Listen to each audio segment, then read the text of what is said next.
Bom dia, irmãos. Bom dia.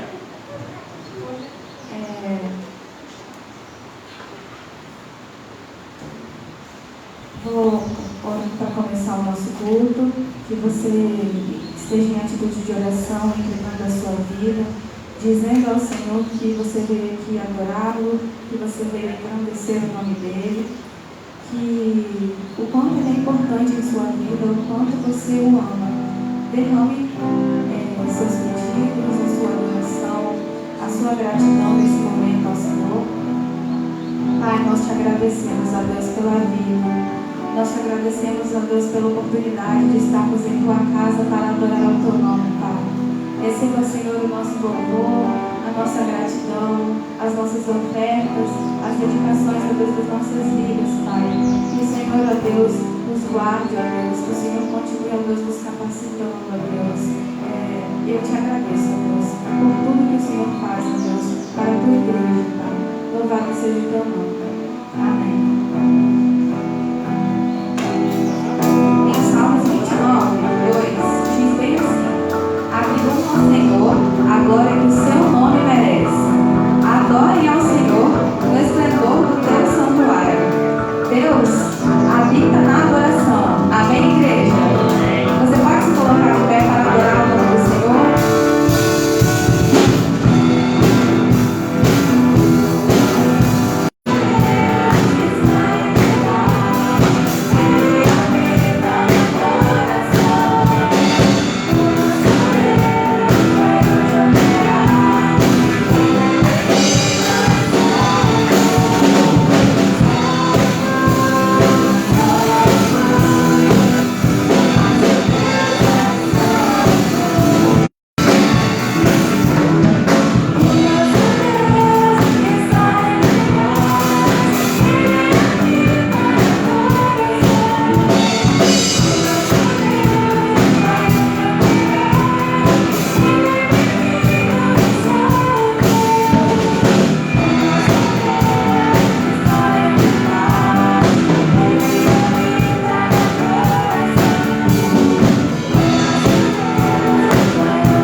O Senhor é soberano, o Senhor é grande, Ele é tremendo em poder, Ele é tremendo na glória dEle, na majestade.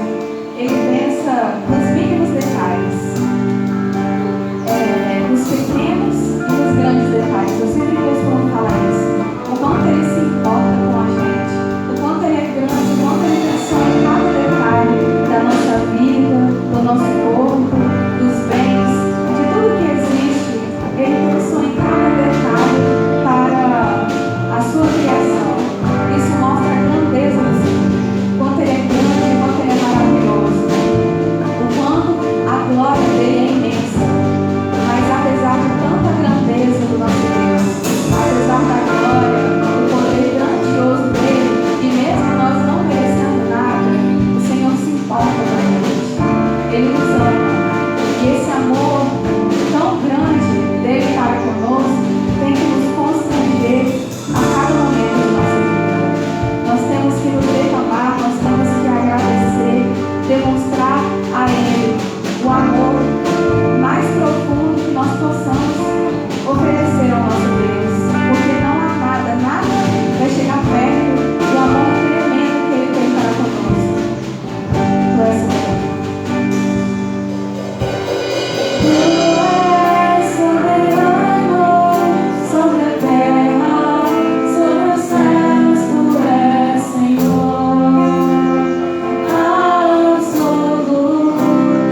cuide de nós. O Senhor não precisa de nada, Senhor. Obrigada, Senhor, porque o Senhor, em meio à tua grandeza, a teu poder, o Senhor nos ama. O Senhor quer o melhor para os teus filhos, Pai. Nós te agradecemos, Deus. Amém. Nesse momento, eu passo para a dedicação de bens e vidas. Se você tem pedidos de agradecimento, você quer dedicar a sua vida ao Senhor, tem um pedido especial para fazer, eu peço que nesse momento você entregue ao Senhor, se colocando de pé. Nós iremos orar por você, nós iremos colocar a sua vida diante do Senhor.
Deus, que o Senhor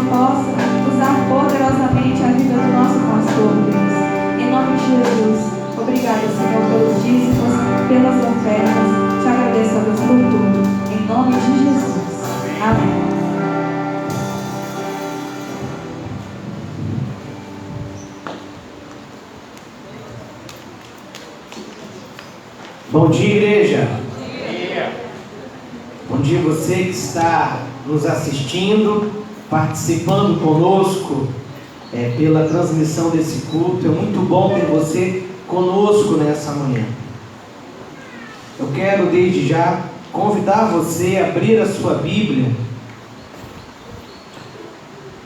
na carta de Paulo aos Efésios, capítulo 2. Nós estaremos lendo do verso 8 ao verso 10.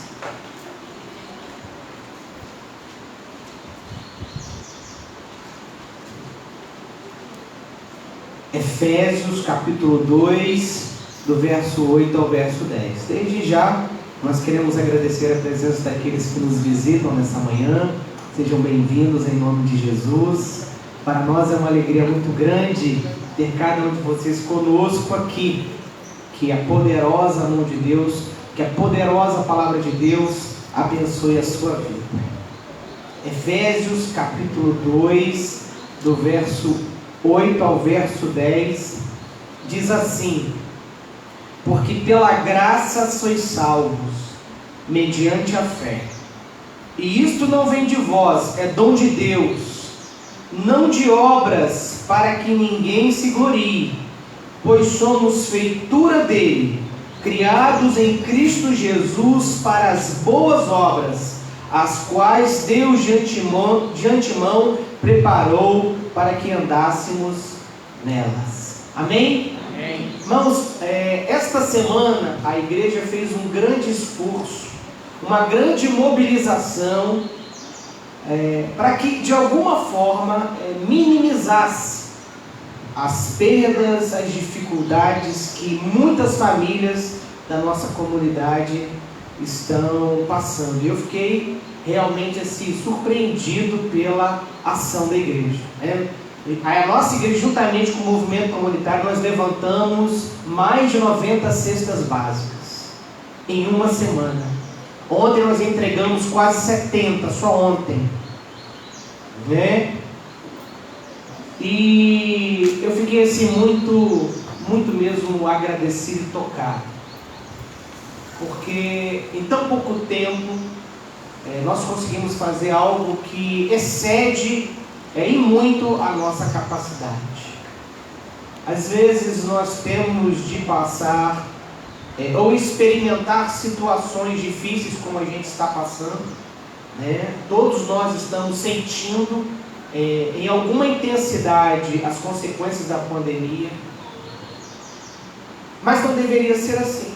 A gente não deveria ser sensibilizado quando a desgraça, quando os problemas nos afetam, ou quando eles estão tão às caras, eles são tão iminentes, são tão confrontadores, que não tem como a gente não enxergar. Mas independente disso, a igreja respondeu de maneira assim maravilhosamente. E eu quero agradecer aqui cada irmão que contribuiu, cada irmão que trouxe um alimento, porque foi um esforço de cada um, na medida que cada um podia ajudar, que fez com que realmente nós fizéssemos o que fizemos nessa semana. Nós entendemos, sabemos que infelizmente não temos o poder financeiro de realizar isso todos os meses.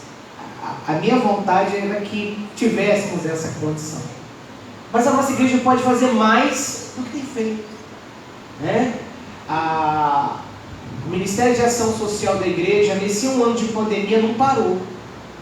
Mesmo a igreja tendo esquecido de divulgar, de fomentar, alguns irmãos continuaram contribuindo, e o Ministério de Ação Social continuou agindo. E tivemos uma média de 4 a 5 famílias que foram sustentadas. A irmã Cília me diz que a cesta que a igreja dá para essas famílias dura 1 mês. Não é, irmã Cília? É uma cesta diferenciada para poder atender a necessidade dessas famílias. E entre 4 a 5 famílias a igreja abençoou nesse mais de 1 ano de pandemia. Mas eu creio que a igreja pode fazer mais.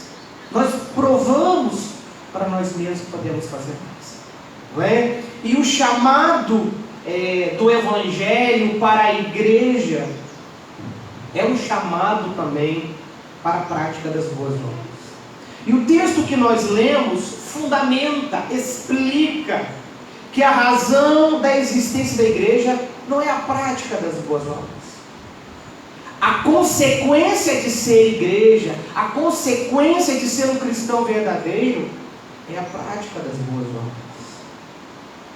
Martinho Lutero disse: as nossas boas obras não geram qualquer justiça, mas a justiça de Cristo imputada a nós gera boas obras.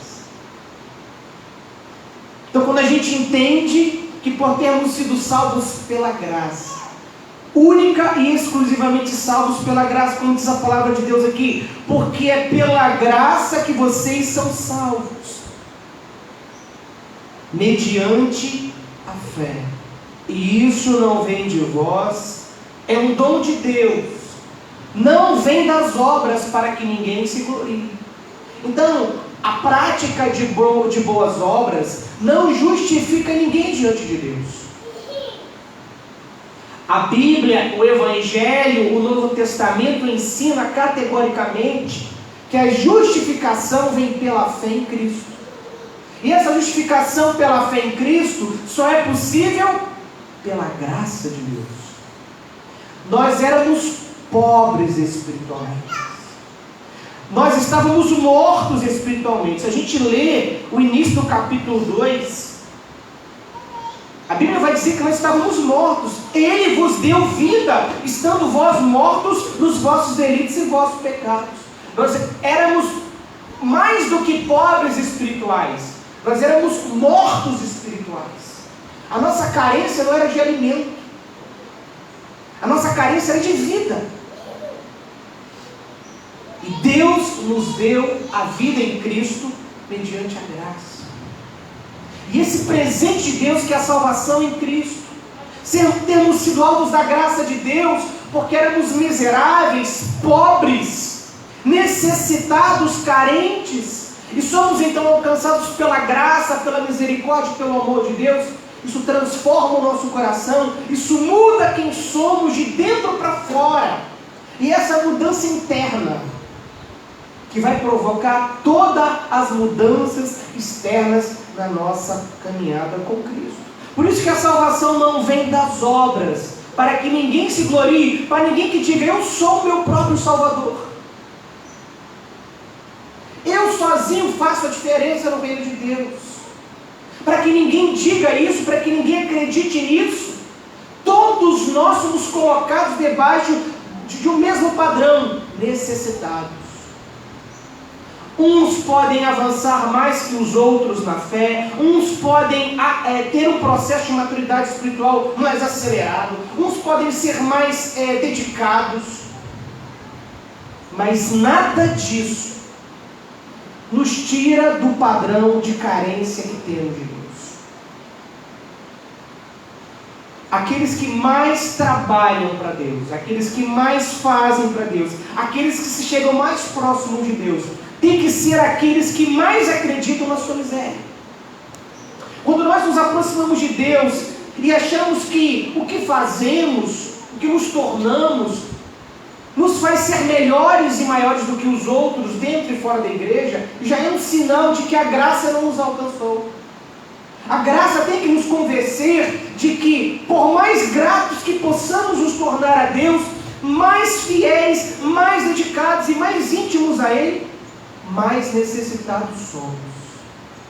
Eu tenho aprendido que quanto mais eu acredito que eu preciso de Deus, quanto mais eu acredito que eu não posso confiar em mim mesmo, mais eu me aproximo dele. E o contrário é a mesma coisa. Quando eu mais me aproximo dele, eu enxergo o quanto eu sou carente. E se Deus em Cristo fez algo tão maravilhoso por mim, que dinheiro nenhum podia fazer, que religiosidade nenhuma podia fazer, eu preciso entender que há um papel meu cristão pessoal de levar isso adiante, a mensagem de salvação do Evangelho, mas também uma ação em boas obras na vida daqueles que precisam. Às vezes nós achamos que boas obras é só você ajudar os outros materialmente. Dar uma cesta básica, levar a pessoa no hospital, ouvir uma pessoa, dedicar tempo a uma pessoa, visitar uma pessoa, acompanhar uma pessoa. Isso também é boas obras. Boas obras, no que se refere à ideia neotestamentária, é a dedicação da vida àqueles que precisam de nós.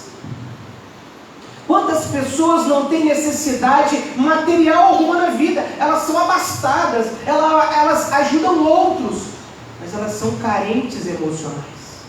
Elas se sentem solitárias. Elas estão confusas, cheias de conflito. E basta você dedicar tempo ouvindo, basta você dedicar tempo dando atenção, basta você dedicar tempo orando por e com essa pessoa. Isso não é fácil de fazer, principalmente num mundo globalizado, corrido como o nosso, exigente como o nosso. Cada geração que passa, a gente precisa se capacitar mais. O mundo exige mais e oferece menos. Então a exigência vai ficando maior e o retorno vai ficando menor. Isso desgasta. Não é fácil você encontrar um equilíbrio entre, de maneira lícita, honesta e equilibrada, você conseguir satisfazer os seus sonhos, os seus projetos, e você pensar também nas necessidades dos outros. Mas nós somos salvos para essas coisas, não por essas coisas. Ninguém é salvo, ninguém tem os seus pecados perdoados, ninguém agrada a Deus por meio das boas obras. Nós fomos salvos pela graça em Cristo, para termos o potencial de praticar boas obras muito maior do que antes de conhecer a Cristo. Que é o que a Bíblia nos ensina: pois somos feitura dele, criados em Cristo Jesus. Olha bem, nós nascemos de novo. Nós tínhamos uma existência, nós tínhamos valores, nós tínhamos conceitos, ideias bem formadas dentro de nós. Cristo entrou na nossa vida e mudou tudo isso. Então aquilo que era bom em nós, que a gente acreditava que era bom em nós, a gente descobriu que não era bom. E aquilo que de fato era bom, Jesus tornou infinitamente melhor. Então, aquele traço da imagem de Deus que ficou em nós, borrado pelo pecado, em Cristo, isso foi potencializado, foi elevado a um grau mais elevado. Então nós, como cristãos, sim, de maneira natural, não impositiva, não obrigatória, não constrangedora, naturalmente, com tudo que temos e somos, servimos a Deus, servimos a Cristo e provamos para esse mundo que somos cristãos, na medida que nós também nos preocupamos com todas as áreas da complexidade que é um ser humano. Então há carências espirituais, há carências emocionais, há carências físicas, materiais, que nas possibilidades da igreja, que nas possibilidades de cada um de nós, naturalmente a gente precisa fazer. Então, as boas obras, elas precisam estar evidenciadas na vida da igreja. Ela é um dos vagões da vida cristã. Ela não é a locomotiva da vida cristã. A locomotiva da vida cristã é o Evangelho, é a palavra de Deus. E por isso que Paulo diz: somos feitura dele, de quem? De Deus, criados em Cristo Jesus para as boas obras. Então nós nascemos de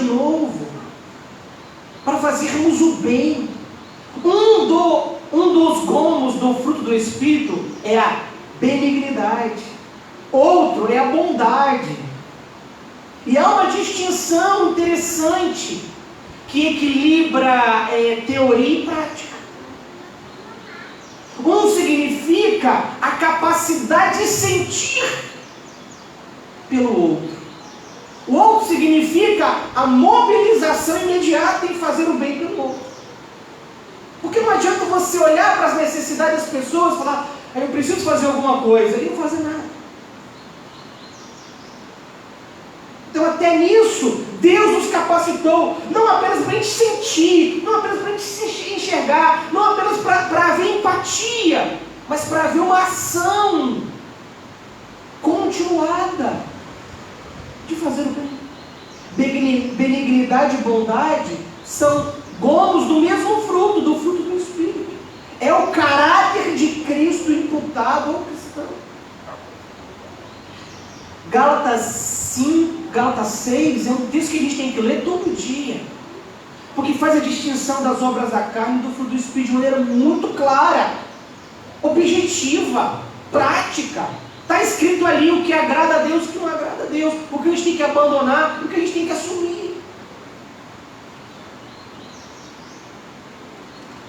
Deus preparou as boas obras para que andássemos nela. É como o apóstolo Paulo conclui: pois somos feitura dele, criados entre Jesus para boas obras, as quais Deus de antemão preparou para que andássemos nelas.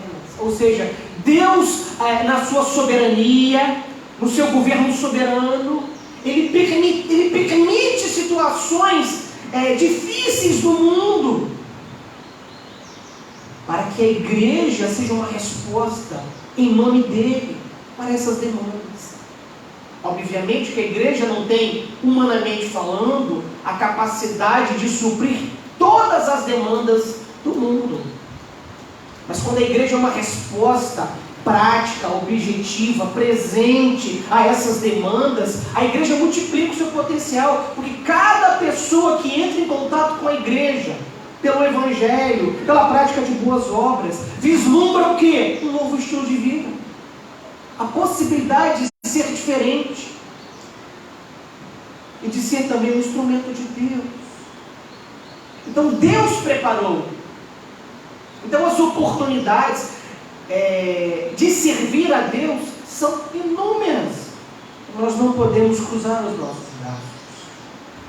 Eu quero concluir o sermão dessa manhã lendo 2 textos distintos do Novo Testamento, mas que se coadunam, reforçam essa ideia. Um está em Mateus 5,16 e são palavras de Jesus. Ele diz: assim brilhe a vossa luz diante dos homens, de modo que vejam as vossas boas obras e glorifiquem a vosso Pai que está nos céus. Olha só, que a nossa luz brilhe por meio das nossas boas obras, e que essa luz não ilumine nós, que essa luz ilumine a Deus, que as pessoas vejam a face de Deus, o agir de Deus, a presença de Deus.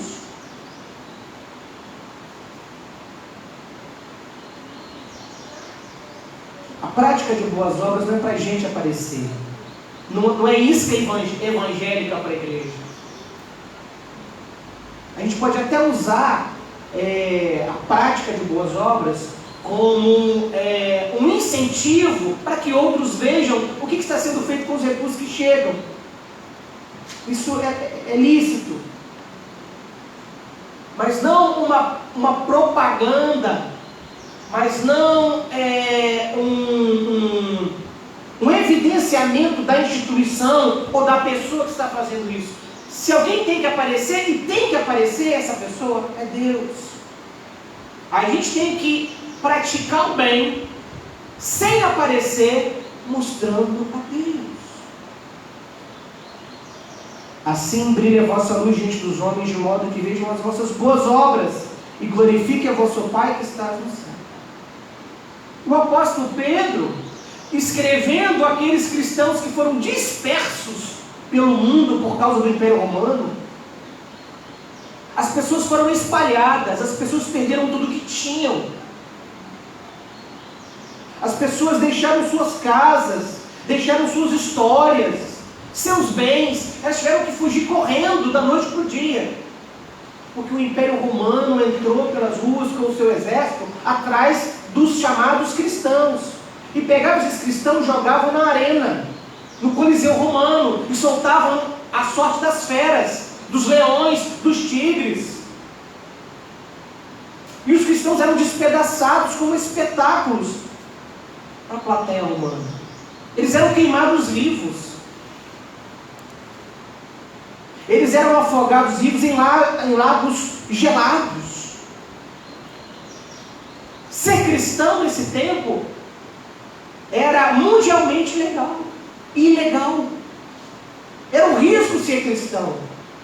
E para esses cristãos que estão sofrendo esse nível de perseguição, olha o que Pedro diz: tendo o vosso procedimento correto entre os gentios, para que naquilo em que falam mal de vós como de malfeitores, observando as vossas boas obras, glorifiquem a Deus no dia da visitação.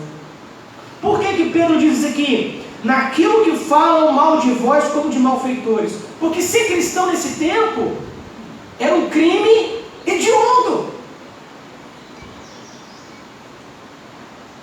Era punido com a morte, e as piores mortes. Mas o que Pedro diz?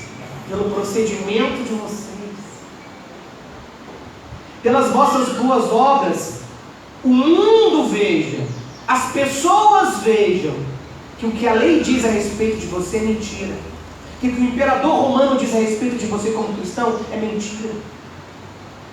De que aqueles que afirmam que os cristãos são malfeitores são mentirosos. Que aqueles que querem prejudicar a igreja, aqueles que querem perseguir a igreja, aqueles que querem difamar a igreja, eles é que são malfeitores. E como é que a igreja responde a isso? Com discurso? Não. Com comportamento condizente com a palavra, com uma vida ilibada, correta, justa, adornada por boas obras. Então, meus irmãos e minhas irmãs, você que está em casa, nós precisamos, como igreja, a fazer mais do que estamos fazendo. O que aconteceu essa semana foi um despertamento daquilo que Deus pode fazer através de nós. Nós tivemos ofertas expressivas vindo de uma única fonte da igreja. Nós tivemos uma oferta expressiva de alguém que não tinha condição de fazer nada, mas ela mobilizou outras pessoas, compartilhou com outras pessoas e conseguiu fora da igreja uma oferta expressiva. Então teve pessoas que veio aqui e trouxe 1 quilo de alimento. Então cada um fez o que podia fazer. Cada um entendeu que tinha o seu papel cristão para ajudar. Teve um membro da igreja que falou assim: pastor, eu estava orando, porque eu queria fazer alguma coisa e a igreja, eu não via na igreja, eu estava procurando uma outra igreja para poder. Eu queria ajudar nessa parte. A irmã estava orando essa semana e Deus respondeu. Então, irmãos, os recursos, eles estão aí. Sabe o que nos falta?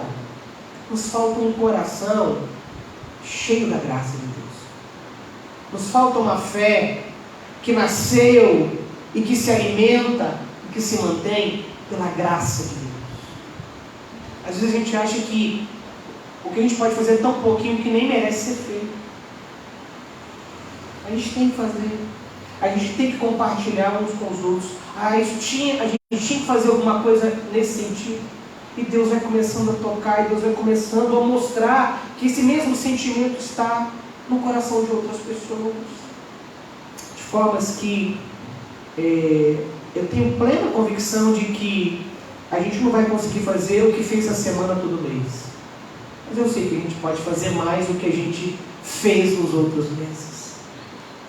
Então, eu queria que os irmãos me lembrassem, me cobrassem, que todo mês, a gente faça uma mobilização na igreja, para que a gente consiga recursos financeiros, doações de alimentos, para que o Ministério de Ação Social da igreja atenda mais do que 4 a 5 famílias.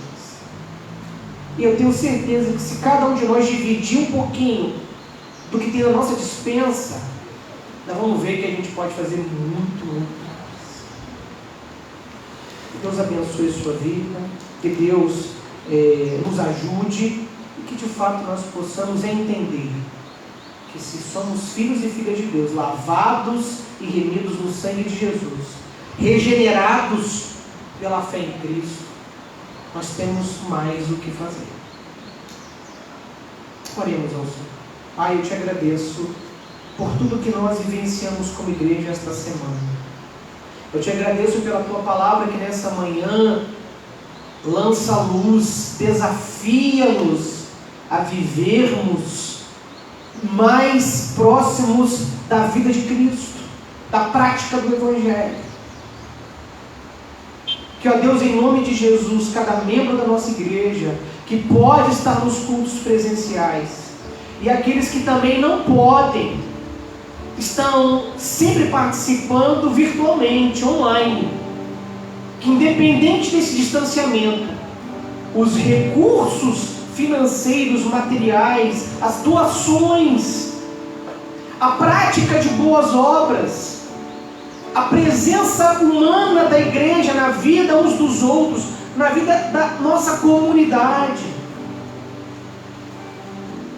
seja real e palpável, constante, porque cada um de nós entende que precisa fazer. Então, Deus, nós nos colocamos diante de Ti e assim oramos, agradecidos, em nome de Jesus. Amém e amém. Irmãos, antes de terminarmos o culto, eu queria compartilhar 2 notícias com a igreja. A primeira é que a mãe da irmã Elaine, desde ontem, já está em casa, né? Graças a Deus. Estava internada por conta do Covid e ela já está bem em casa. O tratamento dela agora segue em casa. Que os irmãos continuem orando pela Elaine e sua família. Os irmãos que puderem, liguem para a Elaine, visitem a Elaine, estejam próximos dela. Ela precisa muito de nós. É uma irmã que precisa muito do apoio da igreja. E eu fiquei feliz que ela tem me dito que muitos dos irmãos, muitas das irmãs da igreja, melhor dizendo, muitas das irmãs da igreja têm sido presentes na vida dela. Que a gente possa continuar fazendo isso. A outra informação é que a dona Tina, nossa vizinha aqui ao lado, a mãe dela se acidentou ontem, quebrou o fêmur, é uma senhora já de idade. O SAMU teve aqui, levou, está no Hospital Santa Mônica esperando para fazer uma cirurgia. Estive ontem visitando ela ali. As irmãs que têm acesso à dona Tina, que conhecem os irmãos, entrem em contato com ela, façam uma visita, não é? Eu tenho certeza que isso vai abençoar muito a nossa vizinha aqui. Então são essas oportunidades que nós como igreja não podemos deixar passar. Tá? Então que nós possamos sim, como igreja, estar mais presente, humanamente falando, na vida uns dos outros, na vida das pessoas da nossa comunidade. Louvemos esse Deus maravilhoso que nos salvou e que nos usa para que Ele abençoe a vida de outros. Amém.